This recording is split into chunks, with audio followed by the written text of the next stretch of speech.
Le parc a été classé dans la liste du patrimoine en péril depuis 2007 et malgré ça, les agressions de toutes parts ont continué. Et cela donc a compromis sa valeur universelle. La valeur universelle étant tous les atouts que le parc doit présenter donc pour être extrait. Cela donc a compromis sa valeur universelle exceptionnelle et a permis donc à l'État de prendre des mesures correctives. Certaines mesures correctives ont été de mettre beaucoup de ressources financières. En particulier, je peux citer 4 milliards de francs CFA pour la conservation du parc. L'État a également mis en place un système de recrutement d'agents complémentaires avec 528 agents de différence entre 2007 et maintenant. Vous voyez donc qu'il y a un effort énorme de la part de l'État parce qu'en termes de salaire et en termes de ressources financières inscrites sur le budget, donc ça fait beaucoup d'argent pour permettre au parc de retrouver son aura d'antan.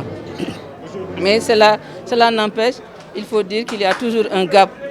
Il y a toujours un gap pour bien faire. Donc c'est ça qui fait qu'aujourd'hui, la présence des partenaires auprès de l'État reste à saluer. Et la porte n'est pas fermée comme on dit. Elle est toujours ouverte pour de nouveaux partenaires qui voudraient bien s'engager à côté de l'État. Parce que le parc est énorme. Le parc du Niokolo-Koba a une superficie de 913 000 hectares. Et comme vous l'avez constaté tout à l'heure, nous avons un agent pour 5 000 hectares à la place de la norme qui devait être un agent pour 1 000 hectares. Donc il y a toujours un gap à réparer. Et je pense que ce seraient les nouveaux partenaires ainsi que les partenaires traditionnels sont toujours les bienvenus pour la conservation du parc. Il y a tout ce qui est relatif à l'appui conseil. D'abord, ensuite il y a ce qui est relatif au développement de la recherche. Et ensuite, il y a l'apport maintenant en termes de finances, ce qui n'est pas négligeable pour la conservation du parc. Nous avons la Banque mondiale qui est en train de négocier encore avec l'État du Sénégal qui arrive en tant que partenaire technique et financier dans le projet. C'est à saluer, à côté de l'UICN et de l'UNESCO qui sont déjà présents dans le parc avec tout ce qui est appui conseil. Et je dois le rappeler également, il y a le gouvernement de la Norvège qui est là et qui appuie en termes financiers.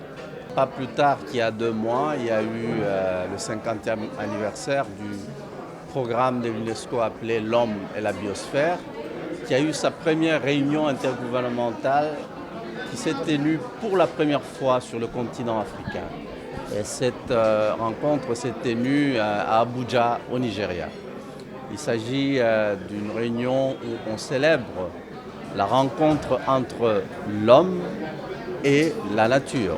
C'est la cohabitation entre l'homme et la nature qui est en fait le précurseur de ce que nous appelons aujourd'hui le développement durable, où on essaye de demander aux populations qui vivent aux alentours des réserves de biosphère de pouvoir exploiter les ressources naturelles qui sont aux alentours de la réserve de manière durable et pouvoir pérenniser cette exploitation de telle sorte que les générations actuelles puissent en bénéficier, mais aussi et surtout les générations futures.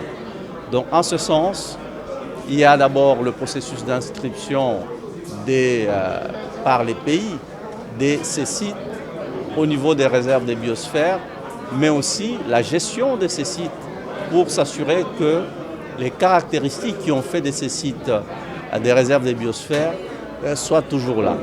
Voilà le genre de travail que l'UNESCO fait, un travail pour aider les États membres à pouvoir inscrire sur la liste mondiale des réserves de biosphère, mais aussi et surtout de gérer ces réserves pour qu'elles puissent continuer à faire partie de cette liste-là.